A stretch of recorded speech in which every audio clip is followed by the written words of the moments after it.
ये पहले पेज में हम देखते हैं कि जो ये ग्रेनुला का शिप है वो आगे बढ़ रहा है एक प्लेनेट की ओर जिसका नाम है सीरियल। और अगर आपको याद हो तो ये प्लेनेट सीरियल ग्रेनुला का ही असली होम प्लेनेट है, जहाँ पर काफी साल पहले फ्रीजा और साइयंस ने मिलके उनके लोगों को मार दिया था, पूरी तबाही मचा दी थी। तो इसका मतलब उस तबाही के बाद भी प्लेनेट डिस्ट्रॉय नहीं हुआ था, प्लेनेट अभी भी सही सलामत है। तो ग्रेनुला अपने शिप में इस प्लेनेट के अंदर एंटर करता है और जैसा कि हम यहाँ पे देख सकते हैं इस प्लेनेट की सतह पर ना ये कांच के बड़े बड़े गोले हैं जो कि आपस में इंटरकनेक्टेड हैं और इनके अंदर बड़ी बड़ी बिल्डिंग्स हैं, जैसे कि यहाँ पर एक इंटायर सिविलाइजेशन का निवास हो। तो ग्रेनुला अपने शिप को यहाँ पर एक एयरपोर्ट जैसी फैसिलिटी में लैंड कर देता है, जहाँ पर ये बहुत सारे छोटे छोटे मछली जैसी शक्ल के दिखने वाले लोग होते हैं। तो ग्रेनुला अपने शिप से बाहर आता है और बाहर एक ये मछली जैसा जो छोटा सा बच्चा जैसा शख्स है ये कहता है वेलकम बैक ग्रेनुला, यानी कि ग्रेनुला अपने इस प्लेनेट सीरियल में इस जगह पर आता जाता रहता है और जो ये लोग हैं, जो ये सिविलाइजेशन है, ये ग्रेनुला को अच्छे से जानती है। ग्रेनुला इस मछली को कहता है कि क्या तुम मेरे शिप के जो लेफ्ट वाला विंग है उसको रिपेयर कर सकते हो, उसमें थोड़ा सा डैमेज हो रखा है। और आपको याद होगा कि यहाँ पे ग्रेनुला किस डैमेज की बात कर रहा है, किसने दिया ग्रेनुला के शिप को डैमेज। वो जो हीटर का जो बेस था वहाँ पे एक बंदा नहीं था जो ग्रेनुला से जलन कर रहा था कि ग्रेनुला ने OG-73 की सुपारी ली, उसको किडनैप किया, अब इतना ज्यादा पैसा कमा लिया तो थोड़ा सा पैसा मुझे भी दे। तो वही बंदा चुपके से ग्रेनुला के पीछे हमला करने के लिए आया था उसके शिप में। तो उस वक्त ग्रेनुला का शिप थोड़ा सा डैमेज हुआ था। तो ये बात सुन के जो ये छोटी सी मछली है वो कहती है हाँ पक्का, क्यों नहीं, मैं कर दूंगा ठीक तुम्हारा शिप, लेकिन तुम दोबारा जाने कब वाले हो। ग्रेनुला जवाब में कहता है कि अभी फिलहाल मेरे पास कोई और काम तो है नहीं, तो तुम जल्दबाजी मत करो, आराम से अपना काम करो, आराम से मेरे शिप को ठीक करो। ये छोटी मछली कहती है ओके ठीक है, और अपना भी ख्याल रखो, थोड़ा समय अपने लिए भी निकालो। ग्रेनुला कहता है हाँ फिलहाल यही तो मेरा इरादा है। उसके बाद भाइयों ग्रेनुला इस जगह में थोड़ी बहुत शॉपिंग करता है। वो दुकान में जाके बोलता है कि मुझे ये देना वो देना, और जो तुमने ऊपर पानी की बोतल रखी है ये भी मुझे पकड़ाना। और जो ये दुकानदार है वो ग्रेनुला का सामान पैक करता है और पैक करते करते वो ग्रेनुला से पूछता है कि वो बूढ़े अंकल कैसे हैं, काफी वक्त हो गया उन्होंने अपने दर्शन नहीं दिए इस टाउन में आके। ग्रेनुला कहता है कि उनके पैर में थोड़ी सी तकलीफ है लेकिन बाकी वो बिल्कुल ठीक हैं। उनकी उम्र वैसे भी 500 साल से भी ज्यादा है, लेकिन इसमें कोई हैरान होने वाली बात नहीं है क्योंकि उनकी नस्ल का लाइफ स्पैन बहुत लंबा होता है। अब भाइयों आपकी तरह मैं भी कंफ्यूज हो रहा हूँ कि ये किस बूढ़े आदमी का जिक्र किया जा रहा है यहाँ पे, जिसकी उम्र 500 साल से भी ज्यादा है और उसकी नस्ल बिल्कुल ही अलग है, लंबा लाइफ स्पैन है। ये कौन है बूढ़ा आदमी जिसके बारे में ग्रेनुला से ये मछली पूछ रही है। कहानी में आगे बढ़ते हैं और देखते हैं कि ये बूढ़ा शख्स कौन है। फिर ये दुकानदार मछली कहती है ग्रेनुला से कि तुम दोनों, यानी कि तुम और वो जो बूढ़े अंकल हैं, जो बड़ा बूढ़ा आदमी है जिसकी उम्र 500 साल से भी ज्यादा है, तुम दोनों के दोनों हमसे इतनी दूर उस पहाड़ी के ऊपर क्यों रहते हो, हमारे साथ क्यों नहीं रहते। हम शुगरियंस बहुत प्यार से तुम दोनों का वेलकम करेंगे और हमें दिल से खुशी होगी अगर तुम उस पहाड़ी की जगह हमारे साथ यहाँ पे रहो तो। ग्रेनुला इसके जवाब में कहता है कि नहीं मुझे माफ करना, लेकिन ये जो शहर है ये हम दोनों को सूट नहीं करता, ये हमारे लिए अच्छा नहीं है। ये कह के ग्रेनुला यहाँ से जाने ही लगा था कि तभी ये दुकानदार उसे रोक के कहता है कि एक मिनट रुको, एक और बोतल लेके जाओ, ये लो, और बूढ़े अंकल को मेरी तरफ से प्यार देना। तो दोस्तों यहाँ पे माहौल काफी अच्छा है, काफी शांत, काफी पीसफुल माहौल है। एक प्लेनेट जो सीरियल है जहाँ पे ग्रेनुला का होम प्लेनेट हुआ करता था, वहाँ पे अब ये मछली जैसे लोग भी रहने लगे हैं और ये लोग ग्रेनुला के काफी अच्छे दोस्त हैं और ना सिर्फ ग्रेनुला की रिस्पेक्ट करते हैं बल्कि ग्रेनुला के साथ एक बूढ़ा आदमी भी रहता है जिसकी ये लोग बहुत इज्जत करते हैं। इसके अगले सीन में हम देखते हैं कि इस कांच के अंदर जो ये टाउन है इसके जस्ट साइड में एक बहुत लंबा और बहुत बड़ा पहाड़ है, और ये वही पहाड़ है दोस्तों जिसके बारे में अभी दुकानदार ने बोला नहीं था ग्रेनुला को कि भाई तुम हमसे इतना दूर उस पहाड़ी की चोटी पे क्यों रहते हो। तो ये वही पहाड़ है और आप देख सकते हो कि इस पहाड़ी पे एक स्ट्रेट ऐसे ये लंबा सा पाथ बना हुआ है, एक रास्ता बना हुआ है, और अगले सीन में हम देखते हैं कि ग्रेनुला इसी पाथ से, इसी रास्ते से इस पहाड़ी की चोटी की ओर बढ़ रहा है। तभी ग्रेनुला के कान में लगा ओटमील उससे कहता है कि हे ग्रेनुला, तुम आखिर उन शुगरियंस के साथ क्यों नहीं रहते हो। इसके जवाब में ग्रेनुला कहता है कि इस शहर को हीटर्स ने बसाया है, इस शहर को हीटर्स ने बनाया है, जिससे मेरा कोई लेना देना नहीं, मेरे लिए नहीं बना है ये शहर। फिर ओटमील कहता है तो क्या हुआ, ये प्लेनेट कभी सीरियंस का ही तो प्लेनेट हुआ करता था। ग्रेनुला कहता है हाँ, पूरे 40 साल पहले। लेकिन जब 40 साल पहले हमारे प्लेनेट को फ्रीजा की आर्मी ने पूरा तबाह कर दिया था, हमारे लोगों को मार दिया था, उसके बाद यहाँ पर हीटर्स आर्मी के लोग आए और उन्होंने इस प्लेनेट पर वापस मरम्मत शुरू की और उन्होंने ही ये शहर को यहाँ पे बसाया है। और जो ये शुगरियंस हैं, ये यहाँ के लोग नहीं है, इनका प्लेनेट कोई और था जो कि तबाह हो गया और ये लोग बिना घर के स्पेस में ऐसे ही मंडरा रहे थे, भटक रहे थे। और तब 40 साल पहले इन भटके हुए शुगरियंस को ये प्लेनेट सीरियल मिला, जहाँ पर अब हीटर्स अपना कब्जा कर चुके थे। इन लोगों ने अपनी यहाँ पे मरम्मत वगैरह शुरू कर दी थी। तो इस प्लेनेट में बसने के लिए और अपनी सिविलाइजेशन को कंटिन्यू रखने के लिए इन शुगरियंस ने हीटर्स को अच्छी खासी रकम दी। ये प्लेनेट अब इन शुगरियंस का घर बन चुका है, इसलिए हम लोग इस पहाड़ी के ऊपर आ गए। और वैसे भी इस पहाड़ी के ऊपर से मैं अपने घर को, अपने होम टाउन को, अपने प्लेनेट को अच्छे से देख सकता हूँ, जिसे काफी साल पहले फ्रीजा के लोगों ने पूरा तबाह कर दिया था। इस पहाड़ी के ऊपर रहने से मुझे हमेशा याद आएगा कि उन लोगों ने मेरे प्लेनेट के साथ क्या किया था। और यही एक तरीका है जिससे मैं कभी नहीं भूलूंगा। मैं कभी नहीं भूलूंगा कि कैसे फ्रीजा और उन सैयन्स ने मिलके मेरे पूरे लोगों को, मेरी पूरी प्रजाति को, मेरे सारे दोस्तों, परिवार, सबको खत्म कर दिया था। और फिर ग्रैनोला की यादों का एक पुराना फ्लैशबैक दिखाया जाता है, जब उसके होम टाउन में बहुत से ओजारूस तबाही मचा रहे थे। और फिर अगले पेज में भाइयों हम पहुंच जाते हैं वापस बीरस के प्लेनेट पर, जहाँ पे गोकू और विस की तो अलग से ट्रेनिंग चल रही थी, लेकिन वेजिटा बीरस के पीछे पीछे आया है अल्ट्रा इंस्टिंक्ट के अलावा एक और गॉड टेक्निक सीखने के लिए। लॉर्ड बीरस यहाँ पर एक छोटी सी चट्टान के ऊपर खड़े होते हैं और वो वेजिटा से पूछते हैं कि बताओ, तुम सैयन्स ने कितने प्लैनेट्स को तबाह किया था? कहना मुश्किल है, हम सैयन्स के लिए लड़ाई करना हमारी जीवन शैली का एक हिस्सा था, तो हमारे लोग बस हमेशा लड़ते रहे और पाप पे पाप करते चले गए। पाप? हाँ, लेकिन ये सिलसिला बस तब तक चलता रहा जब तक फ्रीजा के लोग हमारे प्लेनेट पर नहीं पहुंचे थे। फ्रीजा ने हम सैयन्स और हमारी इस हमेशा लड़ने की आदत का इस्तेमाल किया। उसने बिजनेस के नाम पर हमसे आतंक और तबाही फैलाई। ओह अच्छा, तो तुम अपने लोगों के किए हुए सारे बुरे कामों का इल्जाम फ्रीजा के सर के ऊपर डाल रहे हो। वेजिटा कहता है बिल्कुल भी नहीं। ताकत पाने के लिए मेरे पिता ने काफी हत्याएं की और हमारा सैयन किंगडम स्टैब्लिश किया। वेजिटा आगे बताता है कि फ्रीजा के लोगों ने उन पर काबू तो किया, लेकिन सैयन्स के हाथों तबाही का पैगाम युगों युगों पुराना है। फ्रीजा से बहुत पहले ही शुरू हो चुका था ये। फ्रीजा अगर नहीं भी आता प्लेनेट वेजिटा पर कंट्रोल करने, तो तब भी सैयन्स ने तबाही मचानी ही थी। अच्छा, तो इसका मतलब सैयन्स का खत्म होना लिखा हुआ था, उनका खत्म होना जरूरी था। हाँ शायद।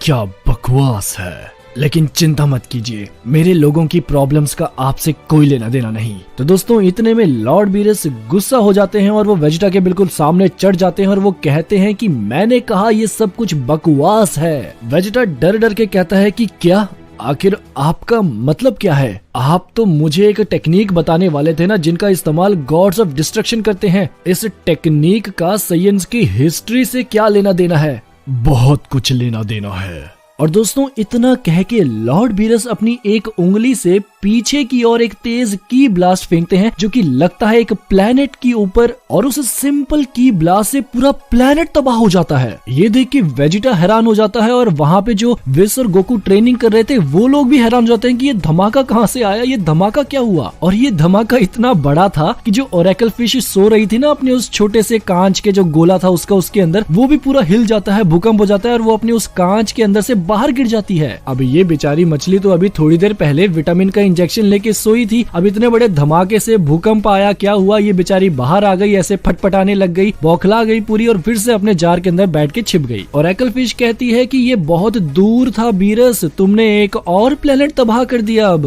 विस थोड़ा चिंतित होके कहता है कि सच में यार, अगर ऐसा ही चलता रहा तो लॉर्ड बीरस सब कुछ तबाह कर देंगे, हमारे पता लगने से पहले ही सारे प्लेनेट्स खत्म हो जाएंगे यहाँ पर। तो गोकू डरा डरा सहमा सहमा कहता है कि बाप रे क्या बात है, लॉर्ड बीरस के साथ पंगा वंगा नहीं लेना किसी को। वहाँ वेजिटा भी हैरान हो जाता है और वो कहता है कि ये कौन सी टेक्निक थी। लॉर्ड बीरस मुस्कुरा के कहते हैं कि मैं जो कुछ कर सकता हूँ ये उसका एक छोटा सा नजारा था। वेजिटा बहुत शौक होके कहता है कि कैसे, आखिर कैसे मैं इस ताकत को पा सकता हूँ। लेकिन तभी लॉर्ड बीरस तेजी से आते हैं, वेजिटा के मुंह को अपने पंजों में पकड़ते हैं, अपने हाथों से पकड़ते हैं और एक तेज खींच के जमीन में उसे पछाड़ देते हैं। अब जितने हैरान हम हुए कि ये क्या हुआ अचानक, उतना ही ज्यादा हैरान वेजिटा भी हो गया कि ये क्या, क्यों, आखिर इसका मतलब क्या है। जब तक रूह से दुविधा और चिंता हट नहीं जाती तब तक तुम इस ताकत को पाने के काबिल नहीं हो। दुविधा?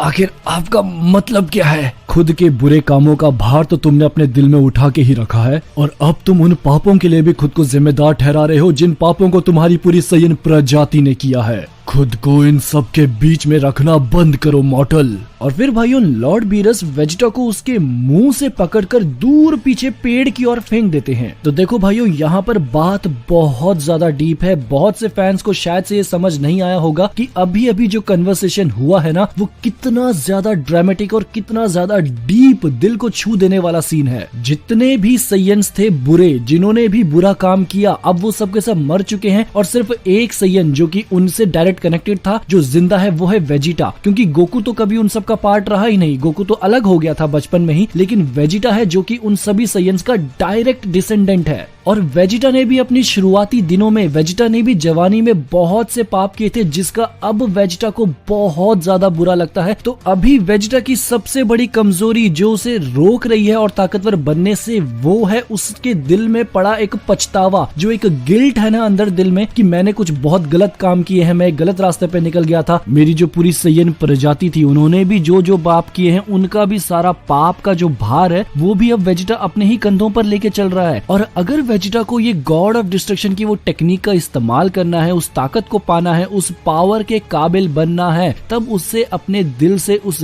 गिल्ट को हटाना पड़ेगा। और यही बात लॉर्ड बीरस वेजिटा को समझाना चाहते हैं। तो लॉर्ड बीरस ने वेजिटा को उठा के पेड़ की ओर फेंक दिया था, उसे नीचे गिरा दिया था। वेजिटा वापस खड़ा उठता है और तभी लॉर्ड बीरस साइड से फिर से मुस्कुरा के कहते हैं कि आओ तुम्हें एक मैं मजे की बात बताता हूँ। सभी सय्यन्स को खत्म करने का जो आइडिया था, सभी सय्यन्स को मिटाने का, सभी सय्यन्स को मार डालने का जो हुक्म था, वो फ्रीजा को मैंने ही दिया था। ये सुन के वेजिटा के होश उड़ जाते हैं। अब देखो भाइयों, ये चीज हम सब ने काफी लंबे वक्त से सोची है कि क्या होगा जब वेजिटा को पता चलेगा इस चीज के बारे में। लॉर्ड बीरस ने खुद बता दिया वेजिटा को कि सभी सय्यन्स को खत्म कर देने का जो ऑर्डर था वो उन्होंने ही फ्रीजा को दिया था। अब ये सुन के वेजिटा बुरी तरह हैरान हो जाता है। वो कहता है क्या? लॉर्ड बीरस सामने से कहते हैं कि क्या हुआ? तुम्हें अभी भी यही लगता है कि जो सय्यन्स मिटे हैं वो उनकी किस्मत की वजह से मिटे हैं? क्या तुम अभी भी इसी बात को मानना चाहोगे? अब तो तुम्हें पता चल गया ना कि मैंने ही सभी सय्यन्स को खत्म किया था, तो अब आ जाओ मुझसे सामना करो, मैं तुम्हें भी रास्ते से हटा सकता हूँ। अब भाइयों ये सुन के वेजिटा बिल्कुल पागल हो जाता है। वो गुस्से में बीरस को कहता है कि तुम एक नंबर के कमीने हो, और वो बुरी तरह बिल्कुल पागल होके पावर अप करता है और सुपर सैयन ब्लू में बदल जाता है।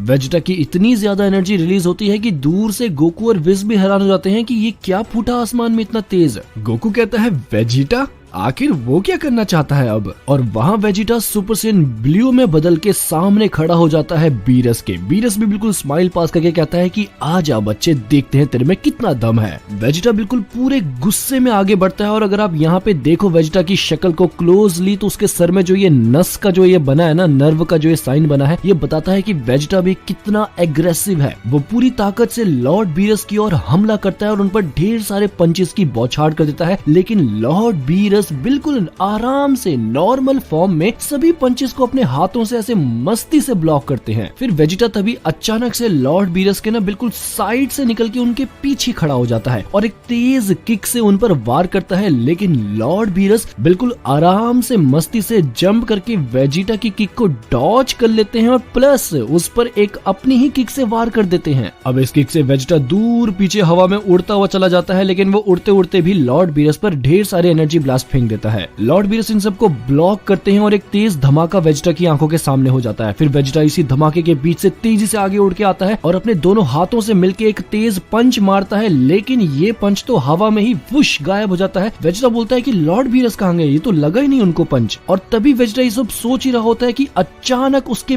पीछे से लॉर्ड बीरस आते हैं, उसको जमीन में पटक देते हैं। देखिए इस सीन में लॉर्ड बीरस कमर पे बिल्कुल बैक पे खड़े हैं वेजिटा के। वेजिटा बिल्कुल जमीन में दब जाता है। और अब बीरस वेजिटा के ऊपर खड़े होके कहते हैं कि उन साइयंस ने अपने अतीत में जो कुछ भी किया, जो भी बुरे काम किए, कुछ भी किया हो, उसका आज तुझसे लेना देना क्या है। जब तक तुम इस अतीत के जाल में फंसे रहोगे तब तक तुम अपनी इस जगह से और ज्यादा ताकतवर नहीं बन पाओगे। लेकिन गुस्साया हुआ वेजिटा तेज अपने हाथ से पंच करके लॉर्ड बीरस पर वार करता है, लेकिन बीरस इसे डॉज कर लेता है और एक बार और वेजिटा फिर से लॉर्ड बीरस पर ढेर सारे पंचेस की बौछार कर देता है, जिसे बीरस आराम से डॉज करता है। और अगर हम यहाँ पे देखें ना तो आई गेस भाइयों ये अल्ट्रा इंस्टिंक्ट ही है। लॉर्ड बीरस पूरा अल्ट्रा इंस्टिंक्ट को मास्टर नहीं कर पाए, लेकिन वो फिर भी जो अल्ट्रा इंस्टिंक्ट का जो ओमेन वाला पार्ट है शायद से ये वही है। देखिए ना कितने आराम से इसे डॉज कर रहे हैं यहाँ पे, गुस गुस गुस गुस गुस गुस तेज तेज। तो वेजिटा ढेर सारे पंचेस कर ही रहा था कि तभी लॉर्ड बीरस वेजिटा का एक हाथ पकड़ लेते हैं और उसके सामने अपना हाथ रख देते हैं और कहते हैं हकाई। यहाँ पे इंग्लिश में लिखा है डिस्ट्रक्शन, बट इसका मतलब जापानीज में हकाई ही है। तो यहाँ पे लॉर्ड बीरस ने वेजिटा की चेस्ट पे हाथ रख के उस पर डिस्ट्रक्शन एनर्जी का इस्तेमाल किया, जिससे एक बहुत बड़ा धमाका होता है और वेजिटा दूर हवा में उड़ के चले जाता है। अगर आप यहाँ पे देखो, ये रे हमारे लॉर्ड बीरस जिन्होंने अभी अभी हकाई का इस्तेमाल किया है और वो रहा ऊपर आसमान में वेजिटा जो कि इतनी ऊंचाई पर उड़ के चला गया है। अब ये हकाई वो वाली हकाई नहीं है जिससे लॉर्ड बीरस ने जमासु को इरेज ही कर दिया था, जो इरेज हो जाता है। इस हकाई को शायद उन्होंने बहुत कम स्केल पे यूज किया है कि इससे सिर्फ ना धमाका हो। अब वेजिटा को यूं हवा में उड़ता देख भाई गोकू और विस ऐसे हैरान होके, गोकू तो ऐसे देख रहा है कि ये क्या हुआ। और फिर कहीं दूर जाके वेजिटा जमीन में गिर जाता है, वो अपने नॉर्मल फॉर्म में लौट आता है और जो उसने आर्मर पहना था उसमें एक बहुत बड़ा छेद हो जाता है। अब ये देख के गोकू कहता है कि ये तो लॉर्ड बीरस का सिग्नेचर मूव है, ये वही वाला मूव है जिसकी प्रैक्टिस, जिसको कॉपी करते वक्त मैंने थोड़ी बहुत गलती कर दी थी। और इसी बात को विस एक्सप्लेन करते हुए कहता है कि इस हमले में बहुत ज्यादा ताकत है, लेकिन अभी लॉर्ड बीरस ने जानबूझकर डिस्ट्रक्शन एनर्जी का उतना ही पोर्शन का इस्तेमाल किया कि वेजिटा का सिर्फ आर्मर डिस्ट्रॉय हो, वरना लॉर्ड बीरस की जो ये डिस्ट्रक्शन एनर्जी है वो बहुत ज्यादा ताकतवर है और इसे मास्टर कर पाना बहुत ज्यादा मुश्किल है। अब जिस जगह पर वेजिटा बिल्कुल जमीन में गिर जाता है अधमरा होके, बिल्कुल जख्मी हुआ, वहीं पर लॉर्ड बीरस भी आके खड़े हो जाते हैं और फिर वो वेजिटा से कहते हैं कि मेरा दिमाग हमेशा सिर्फ डिस्ट्रक्शन में लगा रहता है, उसके अलावा और किसी में नहीं। और यही कारण है कि मेरी पावर में, मेरी शक्ति की कोई सीमा नहीं है, मेरी पावर की कोई लिमिट नहीं है। मेरी बात सुनो वेजिटा, अगर तुम्हें ये ताकत चाहिए तो तुम्हें अपने दिमाग से सारे फालतू ख्यालों को डिस्ट्रॉय करना होगा, सबको खत्म करना होगा और फिर तुम्हें खुद को रिक्रिएट करना होगा बिल्कुल शुरुआत से। आसान भाषा में समझे भाइयों तो यहाँ पे लॉर्ड बीरस वेजिटा को कह रहे हैं कि तूने अपने दिल में जो भी डाउट लेके रखे हुए हैं, जो भी चिंताएं हैं, जो भी पश्चाताप, जो भी भार है पापों का पुराना, सय्यन प्रजाति का, सब जितने भी ये फालतू ख्याल हैं, इन सबको डिस्ट्रॉय कर और अपने आप को रिक्रिएट कर, अपने मकसद को रिक्रिएट कर बिल्कुल शुरुआत से। क्रिएशन से पहले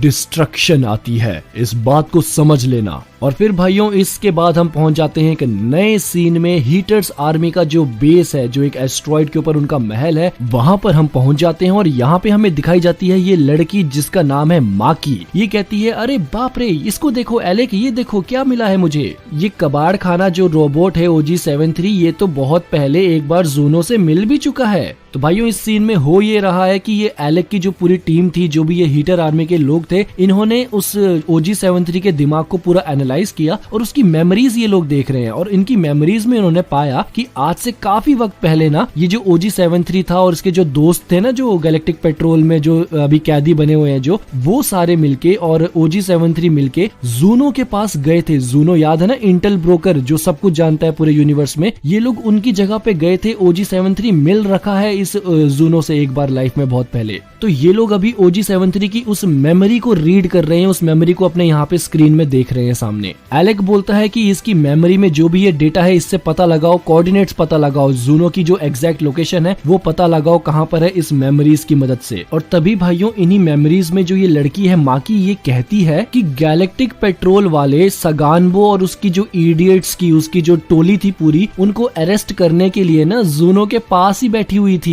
यानी कि भाइयों जिस दिन OG-73 OG73 और सगानबो और जो बाकी जो भी कैदी थे गैलेक्टिक प्रिजन के, ये सब के सब लोग जूनो के पास गए थे वहाँ पे हंगामा करने, वहाँ पे कुछ दहशत फैलाने। वहीं पे ना गैलेक्टिक पेट्रोल वाले यानी कि जो हमारा मीरस है, जो मीरस गैलेक्टिक एजेंट है, वो सब के सब लोग वहीं पे चुपके से इंतजार कर रहे थे इन गुंडों के आने का, और इन लोगों ने उसी वक्त OG73, सगानबो और सबको जेल में पकड़ के कैद कर दिया। और इसी में हम नीचे देख सकते हैं कि मीरस भी यहाँ पे स्क्रीन में दिखाया जा रहा है। OG73 की मेमोरीज में यहाँ पे हमको मीरस दिख रहा है कि कैसे वो गैलेक्टिक एजेंट बन के सबको कैद कर रहा है अपनी इस बीम से, जो भी उसके हाथ से निकलता था ना, ये बड़ा सा नेट कलर का जाला जो भी था, उससे ये सबको पकड़ रहा है। एलेक कहता है कि हाँ सही कहा, जिस एरिया में जूनो की लोकेशन है उस तरफ गैलेक्टिक पेट्रोल वालों का ही कंट्रोल चलता है, और शायद इसी वजह से हम अभी तक जूनो को ढूंढ नहीं पा रहे थे। तो फिर ये माकी कहती है तो क्या हुआ, चलो ना अब चलते हैं उस जूनो के पास, अब तो हमें उसकी लोकेशन पता है, तो अब हम वहाँ पे कभी भी जा सकते हैं। लेकिन तभी एलेक को OG73 की मेमोरीज में कुछ हैरान कर देने वाला दिखता है। वो कहता है रुको, एक मिनट रुको, ये क्या हो रहा है यहाँ पे, ये हम क्या देख रहे हैं। ये लोग देखते हैं कि गैलेक्टिक प्रिजनर में जो भी गंदे लोग, ये जो सगानबो, OG73, जितनी भी टोली थी, ये जितने भी लोग कैद हुए थे, ये एक दिन एक ही बार में सबके सब आजाद हो गए। इन्हें अपनी आंखों के सामने स्क्रीन में दिख रहा है कि अचानक से प्रिजन के सारे दरवाजे खुल गए हैं और सबके सब जो कैदी हैं वो आजाद हो गए हैं। हीटर्स आर्मी का जो ये मोटा सा बंदा है, इसका नाम ऑयल है, ये कहता है कि गैलेक्टिक प्रिजन की जेल से सारे के सारे कैदी एक ही बार में एक ही टाइम पे सबके सब आजाद हो गए। ये आखिर कैसे हुआ, किसने किया इनको एक ही बार में आजाद। तो तभी यहाँ पे सिस्टम में बैठा हुआ एक छोटा सा ये इंजीनियर टाइप का बंदा होता है, ये कहता है कि सर OG73I के डेटा के हिसाब से मोरो नाम के किसी शख्स ने इन सभी प्रिजनर्स को एक ही बार में आजाद किया था। मोरो ने किसी एक अजीब सी ताकत का इस्तेमाल किया था जिसे कहते हैं ड्रैगन बॉल्स, और इन्हीं ड्रैगन बॉल्स की मदद से मोरो ने सभी के सभी कैदियों को एक ही बार में आजाद कर दिया था। एलेक कहता है ड्रैगन बॉल्स,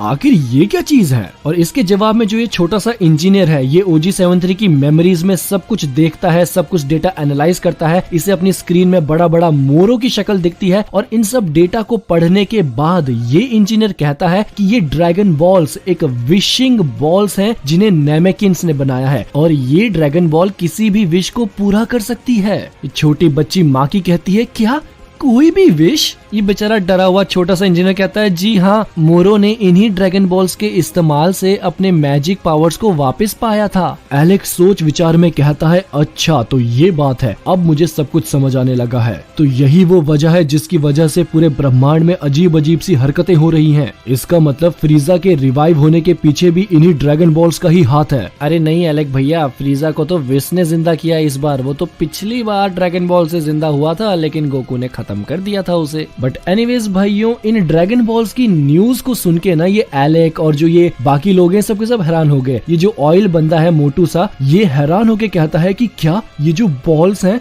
इनसे सच में विश पूरी हो जाती है और ये कहीं पे मौजूद होंगी आज भी। एलेक खुशी खुशी कहता है कि क्या बात है यार, इस छोटे से रोबोट ने तो हमें जूनो से भी ज्यादा इन्फॉर्मेशन लाके दे दी। और तभी ये छोटी बच्ची माँ की कहती है नेमेकियंस, हाँ मुझे ऐसा क्यों लग रहा है कि मैंने ये नेमेकिन वर्ड पहले भी कहीं सुना है। अब ये सुन के एलेक थोड़ा हैरान हो जाता है और तभी पीछे से जो ये गैस है बंदा, ये कहता है कि नेमेकियंस एक ऐसी नस्ल है जो कि बहुत पहले सीरियल प्लेनेट में रहा करती थी। और तभी माकी कहती है कि हाँ सही कहा, वो हरे हरे कलर के जो लोग होते थे, मुझे याद आ गया, वही है नेमेकियंस जो कि सीरिलियंस के साथ रहा करते थे उस प्लेनेट में। तो भाइयों ये क्या हो रहा है, नेमेकियंस सीरिलियंस के साथ रहा करते थे, नेमेकियन प्लेनेट सीरियल के निवासी हैं। बहुत कंफ्यूजन है मेरे भाइयों, बहुत कंफ्यूजन है। तभी ऑयल कहता है कि अगर वो नेमेकियंस प्लेनेट सीरियल में रहा करते थे तो इसका मतलब अब तो वो सबके सब नेमेकियंस खत्म हो गए होंगे। तभी एलेक कहता है कि नहीं,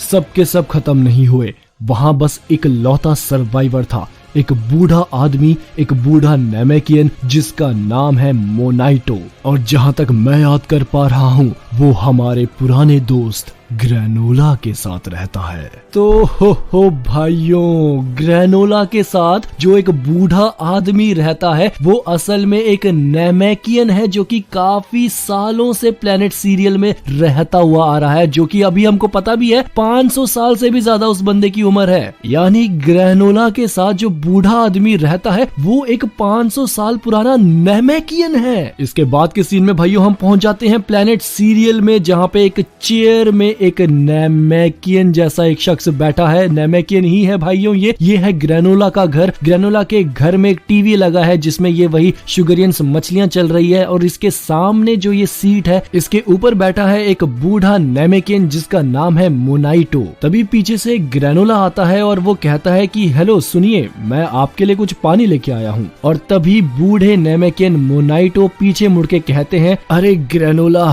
तुम हमेशा मेरा कितना अच्छा सोचते हो। तुम्हारा काम कैसा चल रहा है? अच्छा चल रहा है, अच्छी कमाई हो रही है, बाकी कुछ खास नहीं। अच्छा ये बात है, मुझे सुन के अच्छा लगा। फिर ग्रेनोला बूढ़े नेमेकियन मोनाइटो को बताता है कि नीचे वहाँ टाउन में जो दुकान है वहाँ पे जो आपका फ्रेंड है, आपका जो दोस्त है, उसने आपको हाय बोला है, इवन उसने आपके लिए एक एक्स्ट्रा बॉटल भी दी है। मोनाइटो कहते हैं, अच्छा मैं काफी वक्त से वहाँ पे उनसे मिलने नहीं गया। ये शुगरियंस लोग भी ना हमको बहुत प्यार से ट्रीट करते हैं। फिर ग्रेनोला कहता है कि शायद से उन लोगों को ना बुरा लगता होगा कि कैसे वो लोग हमारे प्लेनेट पर आके बसने लगे हैं, क्योंकि हम लोग पहले इस जगह पे रहते थे, हमारा निवास होता था, लेकिन अब वो लोग हमारी जगह पे रहते हैं और हम दोनों यहाँ पहाड़ पे आके रहने लग गए हैं, तो शायद उन्हें इस बात का बुरा लगता है। बूढ़े नेमेकियन मोनाइटो कहते हैं कि अरे नहीं नहीं, उन्हें बुरा नहीं लगना चाहिए, मुझे यहाँ की जिंदगी से कोई भी शिकायत नहीं है। फिर मोनाइटो ग्रेनोला से पूछते हैं कि तुम फिर से जाने वाले हो क्या, कोई काम वगैरह मिल गया है क्या तुम्हें फिर से? तो ग्रेनोला कहता है कि नहीं, इस बार मैं थोड़ा ज्यादा देर तक यहाँ पे रुकूंगा, फ्रीजा किसी तरीके से वापस जिंदा हो चुका है। मोनाइटो कहते हैं, फ्रीजा? क्या मैंने सही सुना? क्या तुमने फ्रीजा ही कहा? ग्रेनोला कहता है, हाँ फ्रीजा, वो वापस जिंदा हो गया है और इसी वजह से अब ना पूरे ब्रह्मांड में जो सिस्टम है थोड़ा फिर से ऊपर नीचे हो गया है, इस वजह से मुझे अभी जॉब्स नहीं मिल पा रही है। फिर मोनाइटो कहते हैं कि अरे ये तो अच्छी बात नहीं हुई, उन हीटर्स वालों ने फ्रीजा के सर के ऊपर कोई बाउंटी वगैरह नहीं रखा क्या? ग्रेनोला कहता है कि नहीं, मुझे नहीं लगता, हीटर्स भी फिलहाल फ्रीजा से पंगा लेने की हिम्मत नहीं रख पा रही हैं। लेकिन एक बात तो साफ है, भले ही मुझे इसका पैसा मिले या ना मिले, लेकिन फ्रीजा को हराने वाला, फ्रीजा को खत्म करने वाला मैं ही बनूंगा। बूढ़े नेमेकियन मोनाइटो कहते हैं कि ऐसा सोचना भी मत, तुम जानते हो कि तुम्हारे पास इतनी ताकत नहीं कि तुम फ्रीजा का सामना कर पाओ। ग्रेनोला कहता है, ताकत? हाँ, तो अगर ऐसी ही बात है तो हमें उसका इस्तेमाल करना चाहिए ना। और फिर ग्रेनोला और मोनाइटो उनके शेल्फ में रखी एक छोटी सी ड्रैगन बॉल की ओर देखते हैं और फिर मोनाइटो कहते हैं कि नहीं, ड्रैगन बॉल्स किसी से बदला लेने के लिए नहीं है। ग्रेनोला कहता है कि हाँ मैं जानता हूँ, और वैसे भी इस प्लान का कोई फायदा नहीं, क्योंकि ड्रैगन बॉल से विश मांगने के लिए अभी हमारे पास सिर्फ एक ही ड्रैगन बॉल है और हमें 2 ड्रैगन बॉल्स चाहिए। मोनाइटो कहते हैं, हाँ सही कहा, दूसरी वाली ड्रैगन बॉल पिछले 40 सालों से गायब है और मुझे नहीं लगता कि हम उसे अब फिर से कभी देख भी पाएंगे। तो भाइयों ये पता नहीं कैसे, बट यहाँ की जो ड्रैगन बॉल है, जिस ड्रैगन बॉल्स की ये बात कर रहे हैं ना, इनमें बस 2 ही ड्रैगन बॉल चाहिए होती है शेंड्रॉन को या ड्रैगन को बुलाने के लिए और विश मांगने के लिए, और ग्रेनोला और मोनाइटो के पास अभी सिर्फ एक ही ड्रैगन बॉल है। ग्रेनोला इस एक ड्रैगन बॉल को अपने हाथ में पकड़ के कहता है कि मुझे ऐसी ही एक और बॉल को पाने के लिए इस पूरे प्लेनेट में इसे ढूंढना होगा। तभी बूढ़े नेमेकियन मोनाइटो खड़े हो जाते हैं और वो कहते हैं, सुनो ग्रेनोला, ड्रैगन बॉल्स को बनाया गया था एक रिवाज के लिए, जिसमें हम बहादुर नेमेकियन योद्धाओं के साथ सेलिब्रेट किया करते थे। अब देखो भाइयों, यहाँ पे बूढ़े नेमेकियन मोनाइटो ग्रेनोला को समझा रहे हैं कि कैसे इन ड्रैगन बॉल्स की स्थापना हुई, कैसे ये शुरू हुआ, क्यों ड्रैगन बॉल्स का जन्म किया गया था, सब कुछ बता रहे हैं। और उसी वक्त दूर प्लेनेट नैमेक में, जो असली प्लेनेट नैमेक है जहाँ पे सारे नेमेकियंस अभी रह रहे हैं, वहाँ पर भी नेमेकियंस की हिस्ट्री, ड्रैगन बॉल्स की हिस्ट्री के ऊपर एक क्लास चल रही है। जो यहाँ के जो एल्डर है ना, वो यहाँ के नेमेकियंस के जो छोटे छोटे बच्चे हैं इनको सिखा रहे हैं, जैसे स्कूल में सिखा रहे होंगे वैसे ही इनको सिखा रहे हैं हिस्ट्री के बारे में कि कहाँ से ड्रैगन बॉल आई, कहाँ से सब कुछ हुआ। तो ये एल्डर गुरु कहते हैं कि बच्चों, आज तुम सबके सब सीखोगे ड्रैगन बॉल्स के बारे में। ड्रैगन बॉल के सेट्स के जो साइज और नंबर होते हैं ये डिपेंड करते हैं उस शख्स पर जिसने उन ड्रैगन बॉल्स को बनाया है। हमारे प्लेनेट में जो हर विलेज का जो एल्डर है उनके पास एक एक ड्रैगन बॉल्स है, लेकिन ओरिजिनली शुरुआती दिनों में ड्रैगन बॉल से विश को एक भेंट की तरह माना जाता था उन ताकतवर नेमेकियन योद्धाओं के लिए जो कि बहुत अच्छा काम करते थे और जो मेहनत से ड्रैगन बॉल्स को पूरे प्लेनेट में से ढूंढ के निकालते थे। ड्रैगन बॉल से विश करना एक रिवॉर्ड होता था उन बहादुर नेमेकियन योद्धाओं के लिए जो मुश्किल समय में हम सबकी मदद करते थे। तभी एक बच्चा हाथ खड़ा करता है और एक सवाल पूछता है, क्या दूसरे प्लैनेट्स में भी ड्रैगन बॉल्स होती हैं? हाँ, ऐसा हो सकता है कि दूसरे प्लैनेट में भी ड्रैगन बॉल्स हों, लेकिन उन प्लैनेट्स में भी हमारे ही जैसे लोग होने चाहिए, जैसे कि अर्थ पर। फिर ये बच्चा कहता है, अच्छा आपका मतलब है डंडे की ड्रैगन बॉल्स? मास्टर जी कहते हैं, हाँ बिल्कुल सही कहा। फिर दूसरा बच्चा कहता है, क्या हमारे जैसे लोग, हम नेमेकिन्स लोग किसी और प्लेनेट पर भी रहते हैं क्या? हम तो प्लेनेट नेमेक वाले हो गए, डंडे प्लेनेट अर्थ पर हो गया, लेकिन क्या और नेमेकिन्स भी हैं जो दूसरे प्लेनेट में रहते हो? और भाइयों अब सुनना, मास्टर नेमेकियन जो गुरु हैं यहाँ पे, इन नेमेकियन का जवाब सुनना, ये बहुत ज्यादा इंपॉर्टेंट है। आप सबके होश उड़ने वाले हैं जो अभी मास्टर नेमेकियन बताने वाले हैं। तो सवाल पूछा गया था कि क्या किसी और प्लेनेट्स पर और भी नेमेकिन्स रहते हैं, और जवाब में नेमेकियन मास्टर कहते हैं कि हाँ ऐसा हो सकता है, लेकिन हमें नहीं पता कि वो लोग कहाँ पर हैं अभी, क्योंकि मेरे बच्चों बात ऐसी है कि हम सारे के सारे नेमेकियंस इन यूनिवर्सेस में आए थे किसी दूसरे रेम से, और मैंने सुना है कि हम में से कुछ किसी और प्लेनेट पर जाके भी सेटल हो गए थे। प्लेनेट नेमेक के अलावा भी दूसरे प्लेनेट में भी सेटल हो गए थे कुछ नेमेकियंस। फिर ये बच्चा पूछता है, तो उन दूसरे नेमेकियंस के साथ क्या हुआ गुरुजी? और फिर गुरुजी कहते हैं कि मैं नहीं जानता, क्या पता वो आज भी जिंदा हो या फिर वो सब के सब बहुत सालों पहले ही खत्म हो चुके हों। तो भाइयों ये बहुत बड़ी डिटेल थी कि जितने भी नेमेकियंस हैं, सारे के सारे जो नेमेकियंस हैं, वो सब के सब किसी और रेम से आए हैं। और रेम यानी एक गॉड रेम, ज़ालामा। ज़ालामा आपको याद हो अगर, सुपर ड्रैगन बॉल्स जिसने बनाई है ज़ालामा, इसका मतलब ज़ालामा भी एक नेमेकियन था। इसके बारे में वीडियो बहुत जल्द आएगा भाइयों। आप अपने थॉट्स मुझे जरूर बताओ इस चीज के बारे में, ज़ालामा कौन है और जो नेमेकियंस हैं वो कौन से रेम से आए हैं? कहीं इनका लेना देना आपस में कुछ ड्रैगन रेम और गॉड रेम कुछ अलग से यहाँ के तो नहीं है ये नेमेकियंस? तो कहानी में आगे बढ़ते हुए भाइयों, प्लेनेट नेमेक में तो ये क्लास चल रही थी बच्चों गुरु की, history of dragon balls, history of planet Namek, history of Namekians की यहाँ पे बात चल रही थी। और तभी उसी वक्त हम वापस आ जाते हैं प्लेनेट सीरियल में, ग्रेनोला के घर में, जहाँ पे मोनाइटो जो कि ओल्ड नेमेकियन है, मोनाइटो वो ग्रेनोला को बता रही हैं हिस्ट्री ऑफ ड्रैगन बॉल्स के बारे में। तो मोनाइटो कहते हैं कि इस प्लेनेट में भी, इस प्लेनेट सीरियल में भी 30-40 नेमेकियंस रहा करते थे, लेकिन अब बस मैं ही बचा हूँ, और जिस दिन मेरी मौत हो जाएगी उस दिन सब खत्म हो जाएगा, ड्रैगन बॉल्स भी मेरे साथ ही खत्म हो जाएंगी। ग्रेनोला हैरान होकर कहता है, लेकिन क्या हो अगर मैं दूसरी बॉल को जल्द से जल्द ढूंढ निकालूं और ड्रैगन बॉल से ये विश कर लूं कि हमारे प्लेनेट को बिल्कुल पहले जैसा ही कर दो जैसे वो 40 साल पहले हुआ करता था। मोनाइटो कहते हैं कि अच्छा, तो फिर उन बेचारे और साफ दिल शुगरियंस का क्या होगा जो कि अब यहाँ बस चुके हैं? क्या तुम अब उनको यहाँ से धक्के मार के बाहर निकालना चाहते हो? ग्रेनोला कहता है कि ठीक है,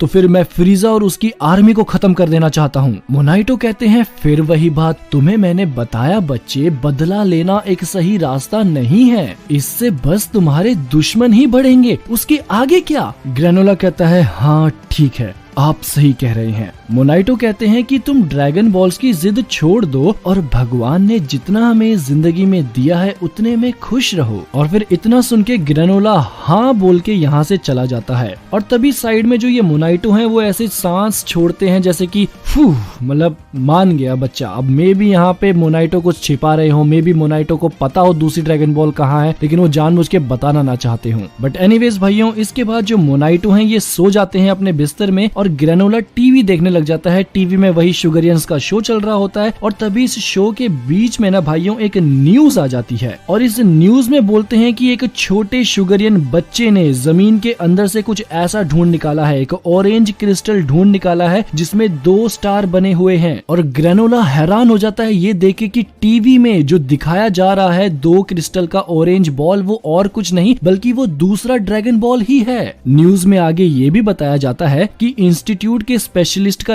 ये दावा है कि ये बॉल मिला है ना ऑरेंज कलर का, ये प्लेनेट सीरियल में नहीं बना है और इस पर अभी और भी रिसर्च की जाने वाली है। अब भाइयों ये देख के तो भाई ग्रेनोला बिल्कुल खुश भी हुआ होगा, हैरान भी हुआ होगा कि फाइनली यार अब दूसरी ड्रैगन बॉल मिल गई है। अब ग्रेनोला फाइनली ड्रैगन बॉल से कुछ विश कर पाएगा। उसके बाद अगले सीन में हम देखते हैं भाइयों की ये जो टाउन है, टाउन के अंदर लोग घूम रहे हैं, यहाँ चल रहे हैं और यहीं पे पीछे ना एक शख्स खड़ा है और ये और कोई नहीं ग्रेनोला है। इसने अपना भेस बदल लिया है, वो अपने चेहरे पे ऐसा मास्क वगैरह लगा के आ जाता है इस जगह पर और वो चुपके से इस रिसर्च इंस्टीट्यूट के अंदर कूद मार के पहुंच जाता है। ग्रेनोला इन सब कामों में माहिर तो है ही, तो वो चुपके से किसी न किसी तरह सबसे नजरें छिपाए ड्रैगन बॉल तक पहुंच जाता है और ड्रैगन बॉल को वहां से चोरी करके भाग जाता है। और जैसे ही ग्रेनोला इस जगह से बाहर निकलता है अलार्म भी बज जाता है, इंट्रूडर अलर्ट, इंट्रूडर अलर्ट। लेकिन अब ये लोग क्या ही कर लेंगे, पुलिस आ जाती है, ये सब आ गए, लेकिन ग्रेनोला तो भाग गया ड्रैगन बॉल को उठा के। और इस टाउन के इस शोर शराबे से दूर अब ग्रेनोला फाइनली पहाड़ी चढ़ रहा है और अब उसके हाथों में दोनों ड्रैगन बॉल्स आ चुकी हैं। तभी ओटमील ग्रेनोला को कहता है कि हे ग्रेनोला, क्या तुम उस बूढ़े आदमी की वार्निंग को इग्नोर कर रहे हो? ग्रेनोला कहता है कि कोई भी गड़बड़ नहीं होगी ओटमील, मेरे पास एक प्लान है। और फिर भाइयों एक रुमाल के ऊपर ग्रेनोला दोनों ड्रैगन बॉल्स को रख देता है और अब ग्रेनोला तैयार है। वो कहता है कि मोनाइटो ने एक बार उसे वो स्पेल बताया था जिससे वो ड्रैगन को समन कर सकता है। और फिर ग्रेनोला बोलता है